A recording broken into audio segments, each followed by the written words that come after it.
পৃথিবীর বিভিন্ন দেশে আছেন আমাদের ১.৫ কোটিরও বেশি বাংলাদেশি।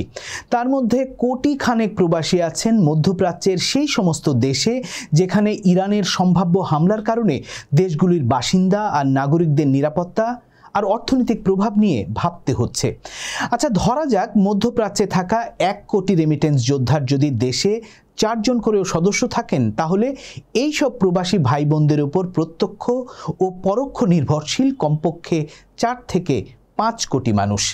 মধ্যপ্রাচ্যের চলমান এই যুদ্ধের কারণে সবার উপরই বিরূপ প্রভাব পড়তে পারে।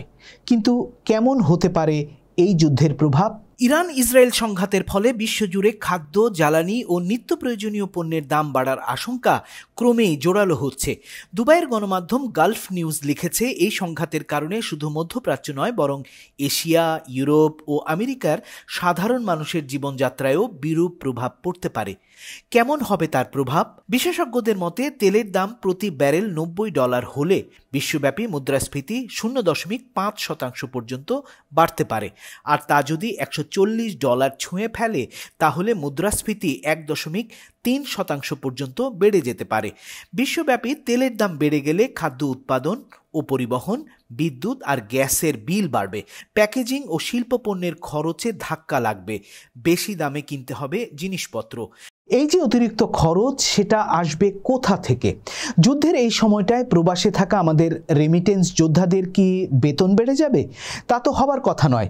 যুদ্ধের কারণে কাজ কারবার কমে গেলে তো ইনকামও কমে যাবার আশঙ্কা থাকে।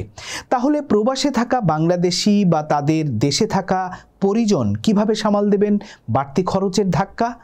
ধনী দেশগুলোর বাইরে কোন কোন দেশের মানুষ বেশি ক্ষতিগ্রস্ত হবে এই যুদ্ধ থেকে?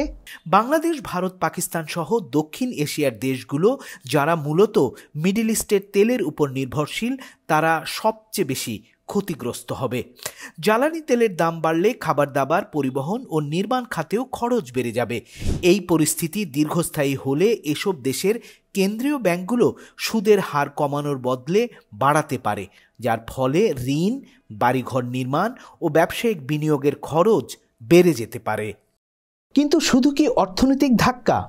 যুদ্ধ সংঘাতের এই সময়ে মধ্যপ্রাচ্যের প্রবাসী বাংলাদেশিদের কিন্তু নিরাপত্তা নিয়ে চিন্তা, উদ্বেগ বাড়ছে। বিশেষত জিসিসিভুক্ত সৌদি আরব, বাহরাইন, ইরাক, আরব আমিরাত, কাতার, কুয়েত, যে দেশগুলোতে আছে মার্কিন সামরিক ঘাঁটি, সেসব দেশে কিভাবে নিরাপত্তা নিশ্চিত করবেন প্রবাসীরা? বিশেষজ্ঞ ও প্রবাসী সংগঠনগুলোর মতে, চ্যালেঞ্জিং এই সময়ে সতর্কতা আর সচেতনতার মাধ্যমে নিজেদের নিরাপত্তা নিশ্চিত করা গুরুত্বপূর্ণ। তারা বলছেন, এই সময়টায় সবার আগে দেখতে হবে নিজের নিরাপত্তা। অপ্রয়োজনে বাইরে বের হওয়া, ভিড়ভাট্টা এড়িয়ে চলা, সাথে রাতে বাইরে চলাচল সীমিত রাখতে হবে। পাসপোর্ট, আইডি, রেসিডেন্স পারমিট বা কোনো বীমা থাকলে তার কাগজপত্র হাতের কাছে রাখা। মোবাইলে তার স্ক্যান কপিও রাখা যায়।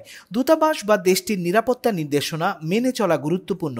দূতাবাসের হটলাইন নাম্বার সেভ রাখা, পরিবার বা কমিউনিটির লোকজনের সাথে যোগাযোগে থাকা আর গুজবে কান না দেয়া। একই সাথে মধ্যপ্রাচ্যে থাকা প্রবাসীদের এটাও মাথায় রাখতে হবে যে বিমান চলাচল হঠাৎ বন্ধ হয়ে যাবার কারণে চাইলেই কিন্তু দেশে ফেরা যাবে না। অনেক দেশ তাদের আকাশপথ বন্ধ করে দেওয়ার কারণে বিমান চলাচলের কিন্তু খরচও বাড়ছে। তাছাড়া সংঘাতের কারণে বিদেশে অনিয়মিত কাজের কর্মীদের ইনকামে টান পড়তে পারে। তাই আতঙ্কিত না হয়ে শান্ত থাকা, সুস্থ থাকা খুবই গুরুত্বপূর্ণ। বিশেষজ্ঞরা মনে করেন সচেতনতা আর পূর্ব প্রস্তুতি বিপদের সময়ে সবচেয়ে কার্যকর উপায় হতে পারে।